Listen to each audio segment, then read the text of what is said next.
and I'm pretty sure we are live now. So welcome everyone to the What Does Research Look Like Beyond Academia panel session. My name is Marta Sliwa. I am a fourth year chemistry PhD student in the Krieger School of Arts and Sciences, and I have the privilege of moderating today's discussion for you. I'd like to briefly introduce our speakers today. Dr. Dathri Tunduru, a public policy specialist and social scientist currently working as a senior research analyst at the Tennessee Department of Education.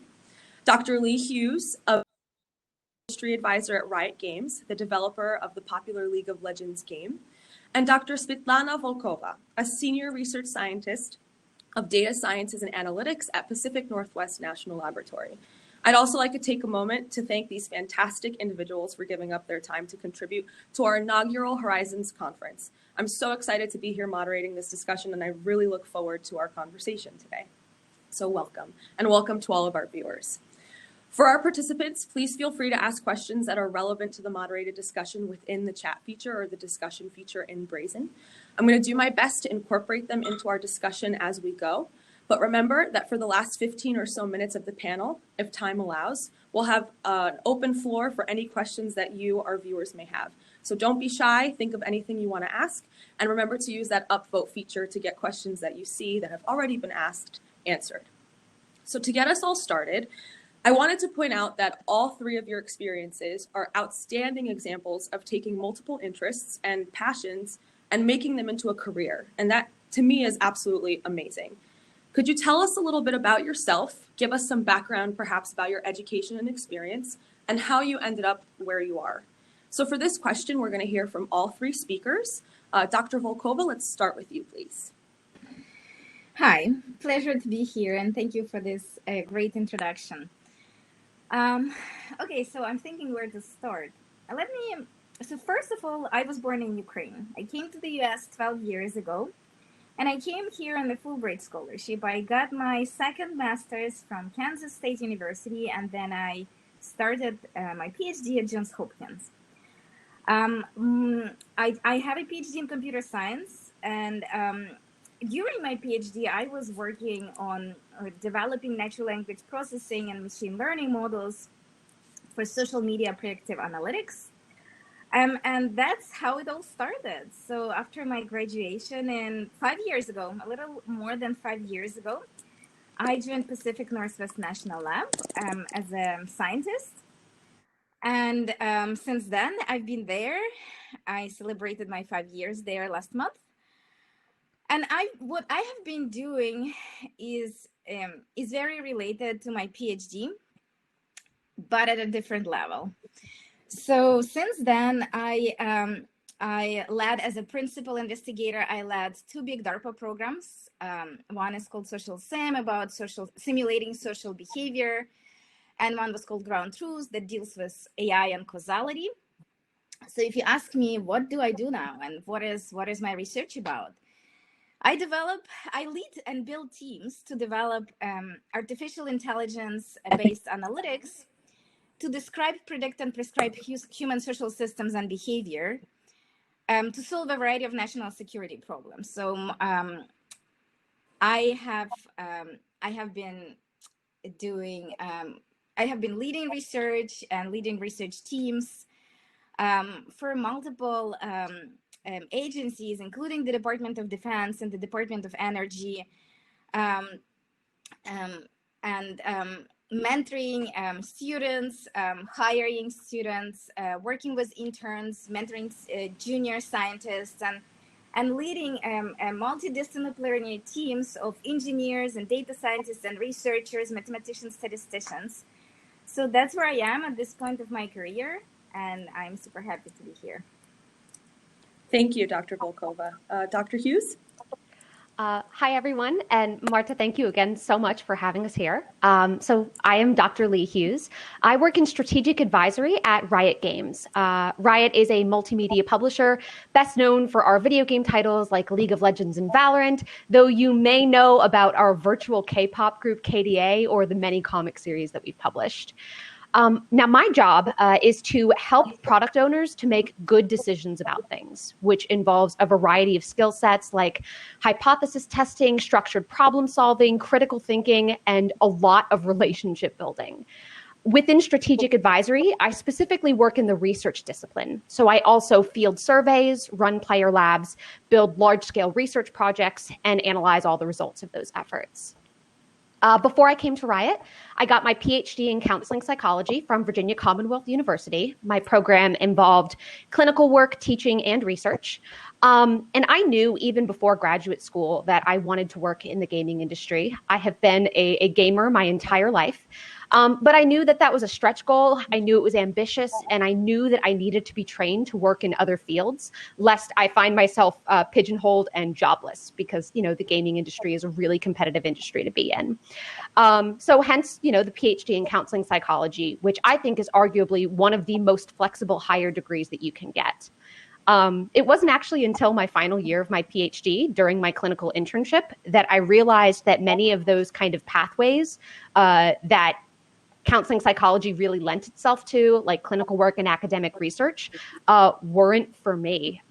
Clinical work was absolutely exhausting, and my experience of academic research had been, you know, pretty cutthroat and Darwinistic in some ways, less collaborative and supportive than I would have wanted in my career. That's not to say everyone's experience was the same, but that's a lot of what I experienced. So it was scary being in that final year, realizing that the thing that my CV had been perfectly built towards was not going to be the thing that was going to work for me. So there was this growing pressure for that dream of mine to get into the gaming industry to become a reality. I'll talk a little bit more, hopefully later, about some of those skills that I needed to develop in order to, you know, round myself out to make that a viable career option. But luckily for me, the gaming industry ended up working out, and I've never looked back since. Thank you, Dr. Hughes. Oh, sorry, Dr. Tundura. Really quick, thanks for mentioning about those skills. Stick around, viewers. We definitely have a lot of good questions about what skills you need for transitions outside of academia and how to apply them to research in those fields. Sorry about that, Dr. Tundura. Go ahead. You're totally fine. I didn't know I was going to have to follow Lee. I am not a gamer. That would be awesome. But so, you know, for the sake of not sounding too boring, I am currently a senior research analyst at the Tennessee Department of Education. So it's a state agency, and my work involves research and policy associated with educator pipelines, specifically around how we can diversify our teacher workforce across the state. So prior to this, I finished my PhD in education at Johns Hopkins. So that was just like 6 months ago, I think. Yeah. So it's I'm pretty recently and fresh out of grad school. But my career actually has always been in education in a way. I wasn't really a career switcher. I was a teacher, and then I coached teachers and managed them for many years. And then, you know, there was a period in my life where I was like, oh, maybe I want to do like housing policy or some other type of policy-oriented work. And I tried to shift into that. And I realized by a certain point that I would either have to start over in a new policy field or kind of continue on this path that I was already on. And that was a specific choice and a decision point in my late 20s. And I decided that I'd rather kind of move forward and build my skill set to push education policy forward, rather than kind of having to start over and build a whole new frame of institutional knowledge in a different form of policy. So I can talk more about what the day-to-day of what it looks like, you know, to work at a government agency, which is less boring than it sounds, I promise. And though probably not as interesting as gaming or, natural language processing, but, you know, somewhere in the middle.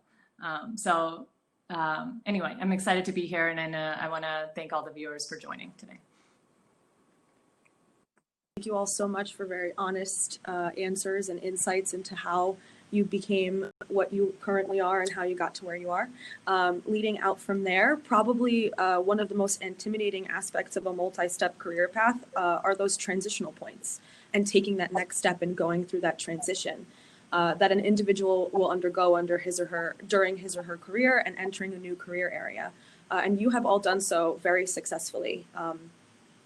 So I wanted to ask, can you take us back to the moment when you were beginning to contemplate the important next steps? And I know you sort of touched on them in your responses to the previous questions, but actually describe those transitional points. And if you could touch on the following, what exactly influenced you to branch out from academic research, specifically, and perhaps what other career paths were you exploring and why you chose to end up where you currently are? Dr. Hughes, we can start with you. Sure. So as I mentioned, I had been a gamer my whole life, very deeply invested in that community. My research at Virginia Commonwealth was in the positive psychology research group. I had a little bit of an unusual situation where no one else at the university actually studied gaming. So I studied social behavior in video games. The way that I pitched it among counseling psychologists was like, hey, if counseling psychologists care about schoolyard bullying and how children treat each other in these really extracurricular settings, then why wouldn't we care about that in the gaming world? So I did that research because I cared about my community. And I think that as I was going through the process of writing papers, publishing, a few things occurred to me. The chances of more than maybe 15 to 50 people ever reading my articles was pretty slim. So the idea of the impact of the work that I was doing, it didn't really meet those needs that I had.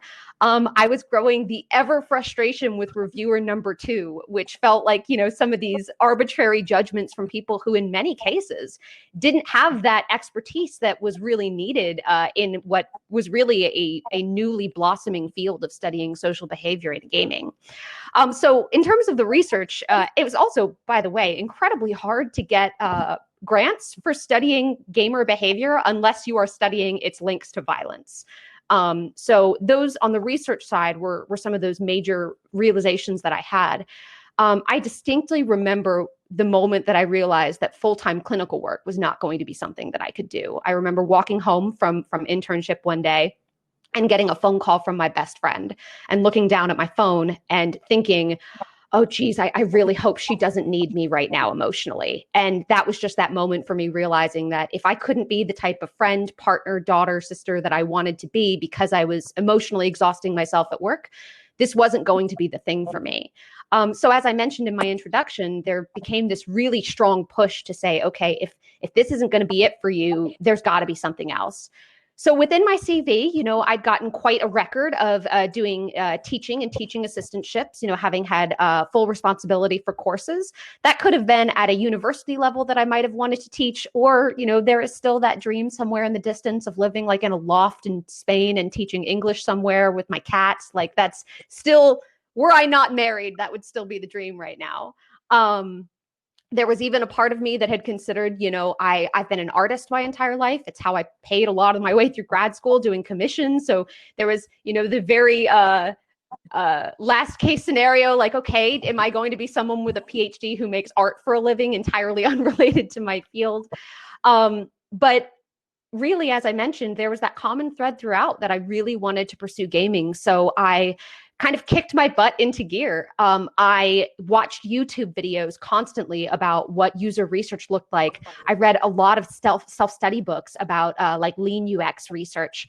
I watched conference talks. I reached out and networked and talked to people about, hey, what does the world of gaming research actually look like? I think that there were a lot of translatable skills that I learned in my PhD. My job is structured problem solving, and that is the work of someone with a PhD, is that kind of structured thinking, building out these variable ecosystems. But truly, there was a lot of work that I needed to do to get from a place of a successful PhD student and researcher to a successful gaming industry researcher. I love that. Kicking your butt into gear. That's always good advice all across the board. Dr. Chunduro, can we follow with you, please? Yeah, absolutely. So as far as my academic career was concerned, it was primarily in graduate school. I had no other academic experience beforehand. Unlike a lot of my colleagues and other folks in the social sciences, I never had any kind of research assistant position or anything where I actually understood what academic research was until I stepped foot into my doctoral program. And I was like, oh, this is research. Got it.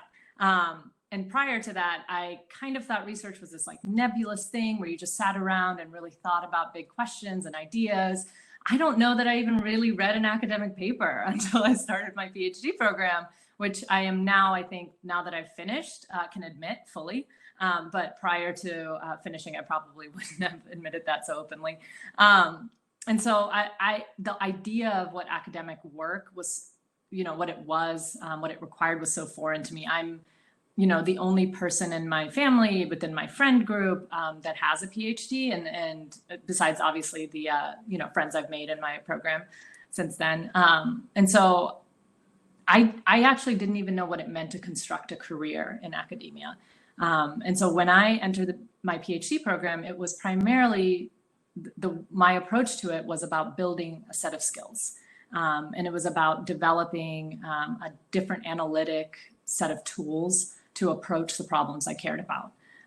And the reason I even entered, or the reason I even thought that that was kind of critical to do and important was because after having worked in the nonprofit space for 6 years, I realized, there was this huge whiplash of policies that were being implemented. And it was unclear how these policies had been derived or informed by research. And I didn't know anything about that world. And so I just wanted to learn more about it. And so when I kind of think about key decision steps, it was, at several points in my career, I realized I didn't know enough.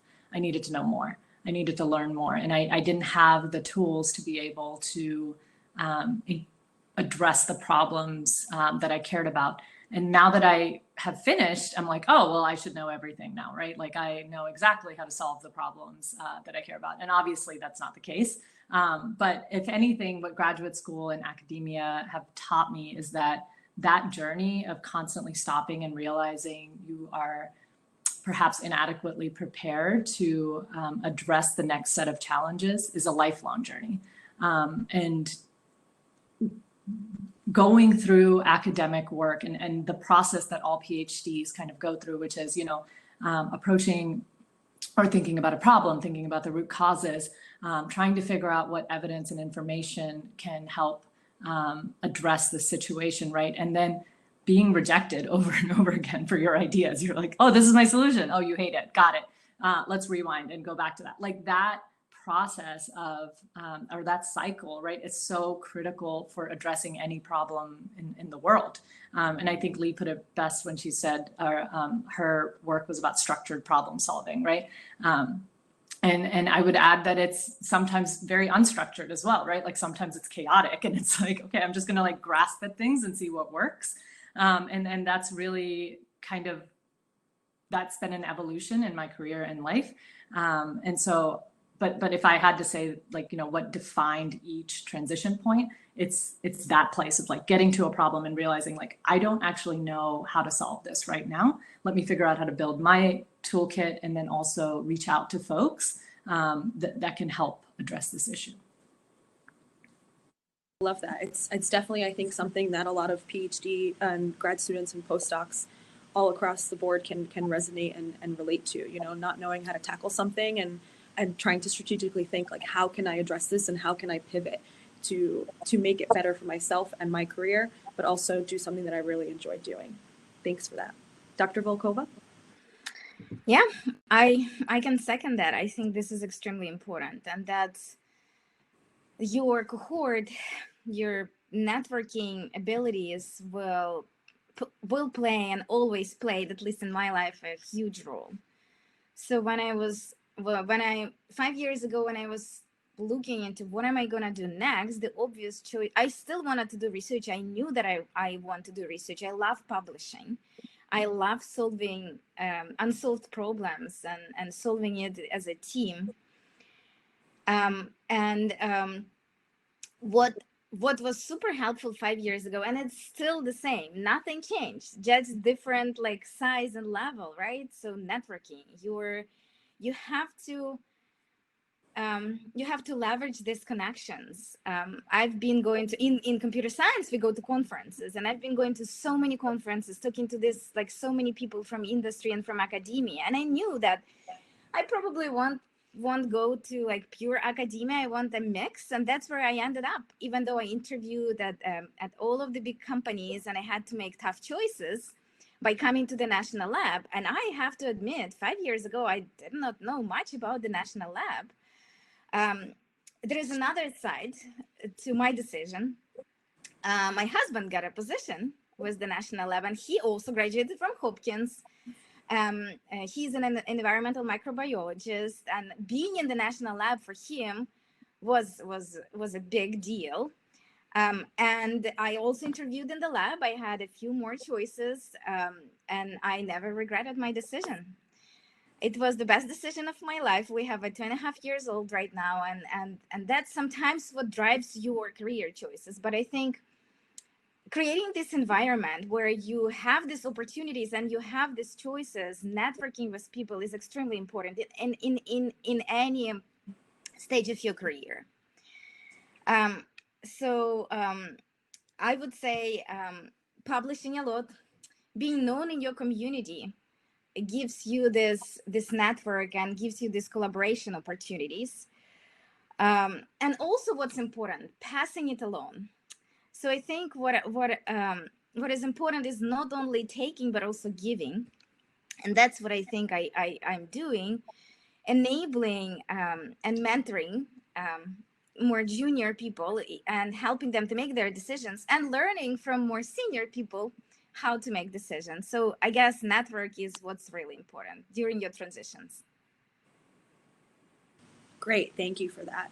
To finish up this section of questions, this first section, I'd like to ask and pose sort of short answer questions of all three panelists. So about a minute and a half of a response. Circling back now to each of your unique academic experience, can you briefly tell the audience what skills gained during your academic career did you find to be most valuable or most transferable to your careers today? Do you use any of these on a daily basis or in your current job? And Dr. Volkova, we'll just start with you and transition right into the next question. Absolutely, writing and speaking, right? Like giving presentations, pitching your research, talking to people. That's really important, that I learned how to do at Hopkins. Not doing your science in silo, but collaborating, like being a part of a team and making sure that everyone gets the appropriate level of credit when you collaborate is important. Being open-minded is important too. Having critical thinking and kind of finding the ways to have difficult conversations with people, it's also really important. And that's, I think, what I've learned at Hopkins during my PhD.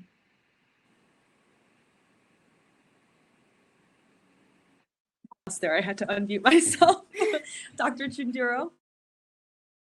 I think, you know, I worked in ed reform prior to graduate school. And in that world, especially in the nonprofit space, your ideas certainly matter, but what's most compelling to people is the messaging and the crafting of those ideas. And in graduate school and in my PhD program, what I really developed was the skill of not just saying something that was, you know, catchy or snappy or made people think, but actually having to back it up, because most academics, I would say, are skeptics, you know, and I don't think that they take opinions for what, you know, just at face value, right? Like, and I think the natural thing to do is to question everything. And I had never really encountered that prior to my academic work. I was like, wait, you want me to explain why I think that? Oh, hold on. Okay, no, this is going to be a whole thing. And I often didn't even have evidence to back up what I was thinking and saying, right? And so that, you know, like that was such a formative experience for me. And it has really shaped my life now, where I just am really thoughtful, or much more, let's say, much more thoughtful about how I say things, and making sure that I have some form of evidence to back it up. Thank you. That was very insightful. I love how these responses are all so different, but I feel like everyone in the audience can resonate with at least something that's being said. So that was great to hear. Dr. Hughes? So I would definitely plus one what both of my co-panelists have said here. I think they touched on some really important ones. Maybe some other ones to add to that would be stakeholder management. It may go by different names in different career paths, but no matter what you do, you will have stakeholders, people who are invested in your work, people who need to support your work in order for it to be successful. So being able to advocate and listen to those stakeholders and their needs, being able to truly collaborate. I think that's something that we all learn if we have a PI or an advisor in graduate school. In addition to that, I'd say something that we call at Riot storytelling, essentially being able to convey complex ideas to varying audiences and helping people to understand why you think it's important to do the work that you need to do. Studying gaming and counseling psychology, I had a lot of practice trying to convince people that what I was doing mattered. And I think that that's something we all have to do, just like Dathru was saying, suddenly having to explain yourself in those pieces. And I'd say the last one is really self-management. Maybe some folks had really micromanaging advisors. I did not. It was up to me to set my own deadlines, to write at my own pace, to trust in my own workflow. And that's given me a lot of confidence moving forward into my career, being able to know how I work and know that when I create deadlines for myself and expectations, that I can deliver on those. Thank you. And I think everyone can agree on a point that you said, Dr. Hughes, that it's important to help people understand why what we do is important, but it's also important to consistently remind ourselves that what we do is important and it matters, and we work our butts off every single day, and that's all we can do.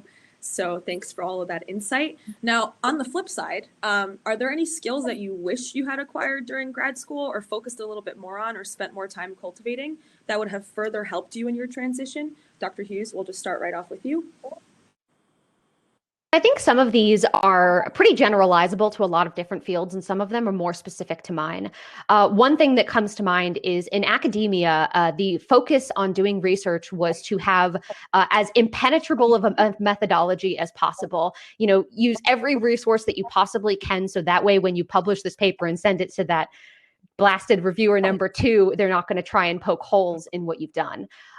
In industry, it is not that way. It is what is the most responsible amount of resources that we can spend to get the minimum but ideal amount of confidence to be able to make a decision about something. There is no world in which I can have a research project at my company that lasts more than a few months, because really they have me there to help them make decisions about things. And that is a lot of things that we're deprioritizing if I have to prioritize one other. So I think basically getting better focus on what is the bare minimum actually required, and at what point are we just kind of being extra with the amount of resources and time that we're putting into something. I would say, as something that's maybe a bit more generalizable, I wish I would have been encouraged to posture a little bit less. I think in academia, there's this pressure to seem like you always have an answer, or if you don't have an answer in that moment when you're in, your dissertation defense, it's like the most frightening thing in the world when they ask you something that you can't answer. I think that that's a normal experience. You can't be expected to know everything, and there's nothing wrong with saying, I don't know the answer to that question, but let me tell you how I think I could find it out, or let me talk to someone else who might have that answer for you. I think that, in a lot of different ways, the tenacity that's required for academic research can sometimes go hand in hand with, not always being able to kind of exercise that humility that's sometimes needed to really and truly be a good researcher. Again, that may not be everyone's experience, but in my cultural experience with academia, it was. So I think I would have loved to have learned that it's okay to say, I don't know. It's okay to, rely on other people to have skill sets and not feel like I had to be so self-sufficient all the time. And use that as sort of an impetus to learn more and discover more in research. Thanks for that. Dr. Volkova? So I would like to start actually with the stakeholder management point that was mentioned before. So I absolutely didn't know how to do it after my graduation and when I started. So I had to learn. I self-taught myself how to do that, how to brand your own research and how to hear what the stakeholders need and how to find the alignment. What is the right level of the of the technical details that they are willing to hear, and how to make sure that they get what they're asking for. And like all of this balance is extremely important. And I didn't know that before, so I had to learn it. I wish I knew that before. People management is another thing. Just listening to books and listening to my mentors and role models, just learning from experience. Absolutely, this, like, your PhD does not teach you that, right? So you do your own research, even though if you do it in a group, you do it with your advisor. That's a very different thing. And another important skill that I think I wish I knew before is how to motivate people. I know how to motivate myself and how to structure my day and how to structure my development, right? But how to motivate other people to do exciting research. It's not easy, and it requires some skills that I haven't had before. How to delegate was another thing. Like, you cannot do, at some point of your career, you can't do everything yourself. You have to be able to delegate and trust. And all of this I had to learn. And I wish I knew that before, but I don't think PhD is not strategically developed to give you those skills. But I think they are extremely important. So much. Dr. Chunduro? So I would love to echo, I'd like to echo both my co-panelists' sentiments. So I'll try to maybe say something different, just for the sake of our viewers here.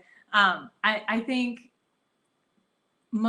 I won't speak for all PhDs, but I think most would agree that getting a PhD is solo work in a lot of ways. Even if you're on a research team, you really are spending most of your day kind of working on your analysis and then writing that up in your words. And of course, that might not be everyone's experiences, but that was certainly mine. And that can cause kind of like an overinflation in one's investment in their work, right? So that when you receive feedback, it can feel really, really tough. And when reviewer two slams your work, it can be devastating. And it can make you give up on that paper, on that work, and just decide, like, you can't do it anymore. You cannot revisit this. You spent the last 6 months on it. How could you possibly go back and redo it, right? And I guess what I wish maybe I had learned how to do better in my PhD, and maybe this is just a kind of a critique of PhD programs in general, or how we can all kind of take control over our PhD experiences, is learning that so much of what we do starts with sharing our unfinished work with others, and being open and trusting that people's feedback in that unfinished work is about making it better. And maybe it comes with like posturing less, right? And knowing that like you're stuck with this round of analysis and you have no idea how to move forward. And so you need feedback far down the line. I can't change it. I just spent 6 months writing it. I can't do it, you know? So that's kind of what I wish I had developed, that muscle of being okay with sharing crap with other people, you know, but crap you care about, and then eventually it can become good. And even if maybe you're not the solo author on that paper, maybe you need co-authors, but it's really about the work, right? And the mission. And so that, you know, in my current job, right, I'm always sharing unfinished work. I am constantly just sharing outlines and graphs and things that don't make any sense unless I talk through it and explain it to people, right? And as a result, like, I am producing better work faster instead of just kind of getting stuck in my world, and then sharing something 6 months later that does not meet the needs of stakeholders, that doesn't meet, you know, the purpose, that's completely off in the analysis. So I would say, you know, let's get comfortable with sharing unfinished work with one another. And that's what I wish I had done better. Thank you for that. I think it's really great and inspiring to hear that our panelists, who are individuals that are in their established careers, are consistently learning every step of the way. And that's something that we always have to remind ourselves. We keep learning as we go, and that's really inspiring to hear as well. So to come to my next section, which is a little bit more about the day-to-day lives, or your day-to-day lives and your careers, Apart from the intricacies of transitioning from one type of career to another, I know a lot of our viewers want to hear a little bit more about the ins and outs of your daily career life. I have a separate question for each panelist in this section. So Dr. Chunjuru, and if in like 2 minutes, I know it's really hard to ask you to only answer in 2 minutes, if you could tell us what a day in your life as a public policy specialist for the Tennessee Department of Education looks like. Oh boy. Yeah, no, I can do it. I can do it in 2 minutes. All right. So I think, first of all, we're all working from home. So let's all acknowledge this is a very strange day for my life. And I actually started my job virtually. So I don't actually know what it looks like if I had to go into the office. But it is the way I structure my day. I have to be ruthless with my time. Otherwise, because I'm working alone from home, I could spend all day on one round of analysis with a project and then not have accomplished anything and forgotten to email back my boss. And the things in work that matter, right? Like you have to email, you have to respond to emails. You have to do certain things. You can't just be like, oh, I was just writing all day. And so I basically split up my day into 3 chunks. I engage in my research work in the morning because that's when I have the most, brain energy to handle intellectual problems.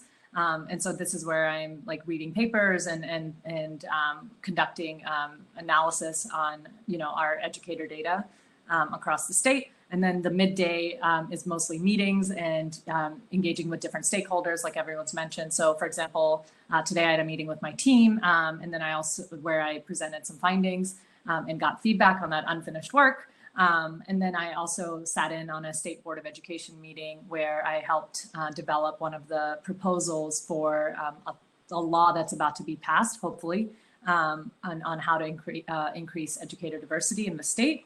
And then my afternoon is kind of spent doing work that requires less brain energy, if you will.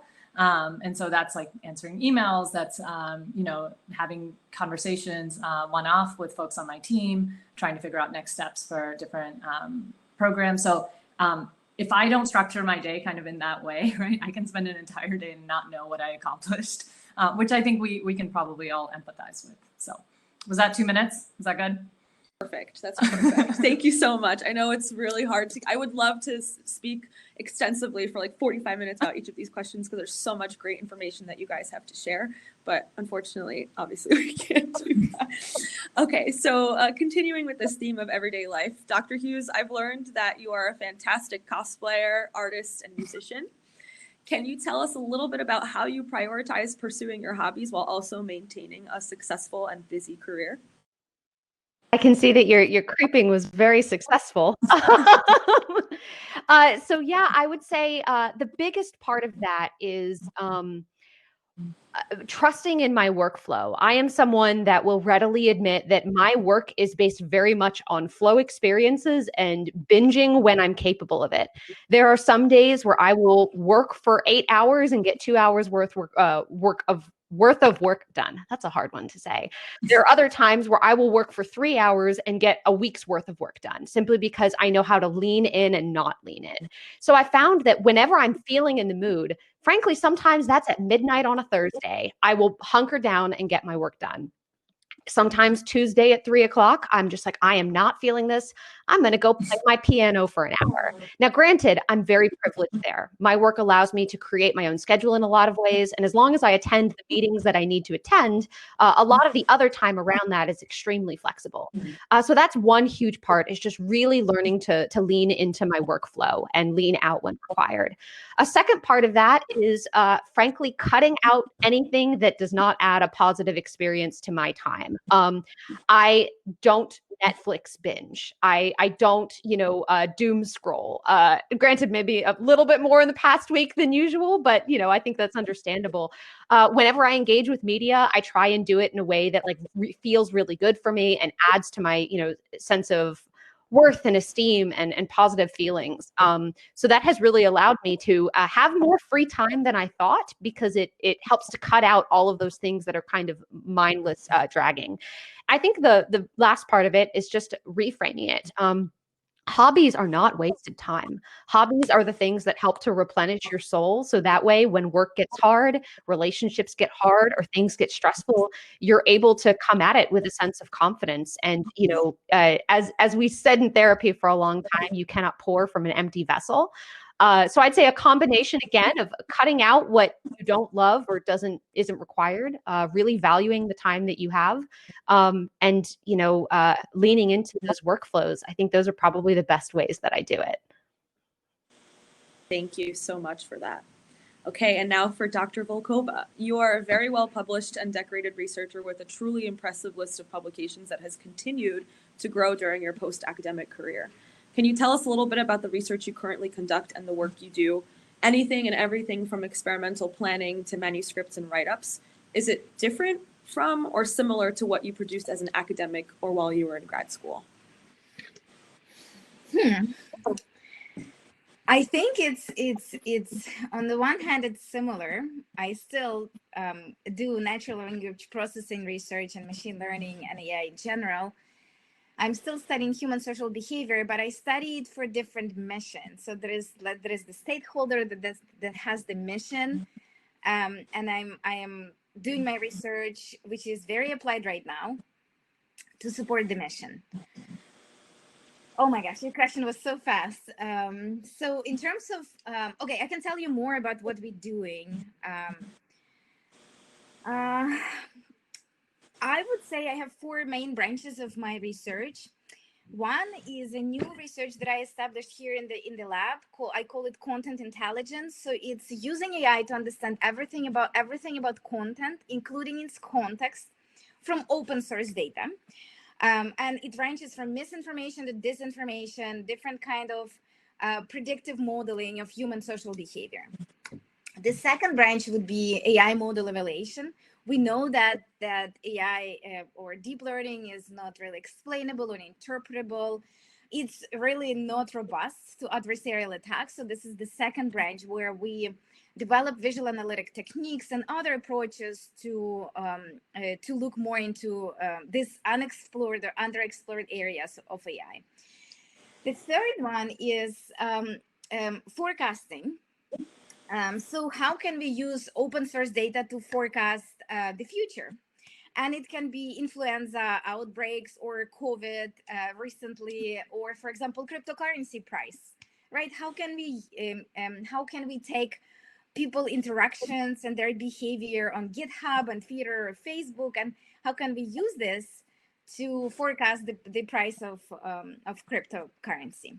And finally, which is my recent baby, is causality and prescriptive analytics. So we know how to describe using AI. We kind of know with a lot of uncertainty how to forecast the future, but can we really intervene and prescribe human social behavior? And I think that's the next branch of AI. It's related to causality. And the majority of this work was done for DARPA Ground Truth program, and we not only developing new models, but also rigorously evaluating them and applying. So we show the benefit of using this model in the application. What I say to my team is that it's one thing to develop a model and put it on the shelf, but it's another thing to really put this model or system in the action, right? And to really show that your analytics can help decision-making processes and problem solving of the analyst, of the end user. And this model should be usable and explainable. It shouldn't be a black box. All of this is challenging, and I'm not saying that we have solved it, but we made a lot of progress in recent years. And that's all fantastic information from all 3 panelists. I just love hearing about what people do in their day-to-day lives and making or building that bridge between a PhD education and what exactly you can do outside of academia. It's always so inspiring and fun and also reassuring, because very often academics are sort of pigeonholed into this direction or career path of going and staying or remaining within academia and becoming a professor. And that's not always for everyone. And we have 3 living examples and examples of that here. So thank you all for your fantastic insight on the day-to-day happenings of your successful professional careers. I know that all 3 of you are full of helpful tips for success that our listeners would love to hear. That being said, what advice would you give to someone interested in a career in research beyond academia, but unsure how or where or even if to start? So this will be sort of like a shorter answer question. Dr. Chunduru, maybe start with you, please. Yeah, and I actually didn't mention kind of some of the challenges of actually transitioning from academia into non-academic work. Yeah, you can absolutely do so now. Right, yeah. So I think, you know, I bet folks would probably agree that articulating your work to non-academic folks is a challenge, right? Like, how do you explain what a PhD is to people who, like, to an industry that doesn't necessarily hire PhDs, right? And so when I think about that transition, like that's mission critical, right? Like being able to communicate your skills, what you've learned, what you're capable of doing. And in terms of pursuing the job search, I would say like you can spend all day on your resume, but the truth is when people see that PhD, you're either going to be overqualified for a job or they're not going to know what to do with you, right? Like they don't understand what skills you're walking into that job with. And so I think Svetlana said this in the beginning, but like, you know, the nebulous nature of what networking is, right? It's about communicating who you are and your value to other people. And we're all kind of dealing with a economy right now that is struggling with COVID-19's impact, right? So I think more than ever right now, it's about building communities and connections with folks. And it might not always end up with, it might not lead to a job offer within the next few weeks or months or whatever, right? But the person you're building a connection with right now may be important to your work and life in a few years, in 5 years, in 10 years, right? Whatever industry you decide to move forward in, know that it's probably going to be pretty small. And that's the thing with being a niche person or an expert in a field is your work and your community ends up being pretty small usually. And so the reputation you build both in your program and immediately afterwards will follow you. And so when you're making connections with folks and having informational interviews and things like that, thinking about it less as like, okay, this has to turn into a job offer and more into this is about building my community, my professional community. And that I think got me through a lot of informational interviews where I was like, okay, I'm obviously not going to work for this person or work at this organization, right? But then it helped me reframe that entire experience about, you know, how to find value in engaging in that work. And ultimately, I ended up pursuing a specific fellowship made for PhDs who wanted to transition into non-academic careers, which if you can find those, I would highly recommend those because those are great ways of getting into an industry or an organization or an agency that might otherwise kind of be, you know, closed off to PhDs. Yeah, so I'll stop there. I could keep talking forever about the job search during a pandemic. Thank you. Thank you so much for that fantastic insight. I think I definitely, I loved that point about looking for fellowships and sort of postdocs that are transitional. There's so many of them out there that are a little bit harder to find, but once you do, it's like, they're like, oh my gosh, it's like, oh my gosh, where has this been my entire life? Right. So Dr. Volkova, if you could give some advice to someone who's thinking about starting a career in research beyond academia. Absolutely. The first thing is never give up. Never give up if the paper is rejected, if the proposal is rejected, if things are not going the way they're supposed to go. Never give up. That's the most important thing. You can always stand up and go. The second advice would be always do the extra mile. And that's what all of the employers are seeking. Like if the person is invested, if the person is motivated and does this extra mile, both people benefit. The person who does the extra mile has this fulfillment, and I'm doing something meaningful in my life. And then of course you are being more successful if you do this extra mile.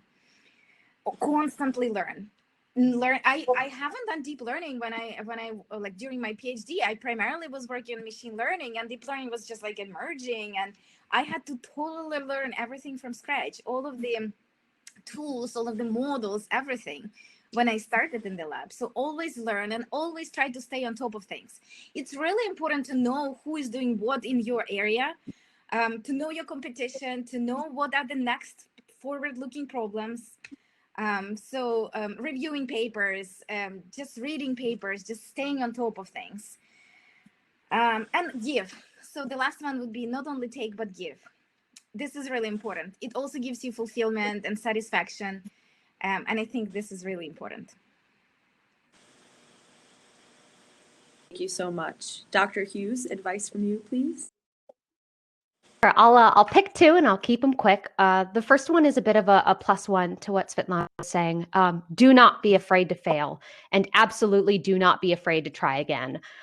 It's not a secret. I applied to Riot 3 times and I failed the first 2 times. The first 2 times I applied as an internship and got turned down. And I was given really valuable feedback for why I was turned down. And rather than thinking, this isn't meant for me, those stories that we tell ourselves to help failures not feel so dismaying, I took it as an opportunity to say, well, you know what? If I'd have started there at that time, they probably would have crushed me anyway. So here's an opportunity for me to really level up. So again, don't be afraid to fail, and by no means be afraid to try again. The second one that I would say is something that I said in chat, and I'd like to reiterate it. Reconceptualize your degree. So if you're looking into changing fields, think about what it is that you actually learned. So for example, I could say that I learned how to be a therapist, and that's what my training gave me. Or I could say that I learned how to listen to people's experiences, to identify common threads in those experiences, develop plans to address the problems in them, and finally to utilize measurements to evidence change that was happening over time. It might sound like trickery or like I'm playing around with it to try and pitch something different, but the truth is that it is a genuine and accurate reframing of the skills that I learned. And whether you are, a kind of white coat researcher, a social sciences researcher, an educational researcher, I guarantee you would be amazed at the skills that you actually have when you take them outside of the label of I am a this. So again, reconceptualize what it is that you've actually learned and allow yourself to think about what are the other things that I could do with those skills that I've learned. Thank you so, so much. So I wanted to conclude our session by, again, thanking our panelists for meeting with us today and providing such fantastic information and tips for the last almost an hour. Don't worry, we're still going to get to some audience questions. Thank you, Dr. Hughes and Dr. Tunduro, for answering some of those in the chat. I so much appreciate it. Before we get to that session, I have one final fun question for you all. If you could answer in 1 to 2 sentences, it's a little bit fun and quirky. So if you could just all tell me, if you were not in the career that you are today, what in the world would you be? Whoever wants to go can go. This is my this is what my husband and I talk about in quarantine all day long, like every day. I think for me, I'd be an architect. Like if inequity and issues of social justice were not a concern in this society, I would just love to design really, really cool buildings. I think I answered this already, but I would be an artist, musician, and cosplayer living in a loft in Spain with my cat. That's... I love cooking, so I would probably open a restaurant. I love them all. I love eating, so I would probably be at the restaurant all the time. Okay, great. So I think we're going to move on to some audience questions. There's some pretty great ones. I'm going to go for the ones that haven't been answered by our fantastic panelists. One question from Wan Shu. Forgive me if I did not pronounce your name correctly. How to balance the work of contributing to projects led by other people while simultaneously developing proposals and projects of your own.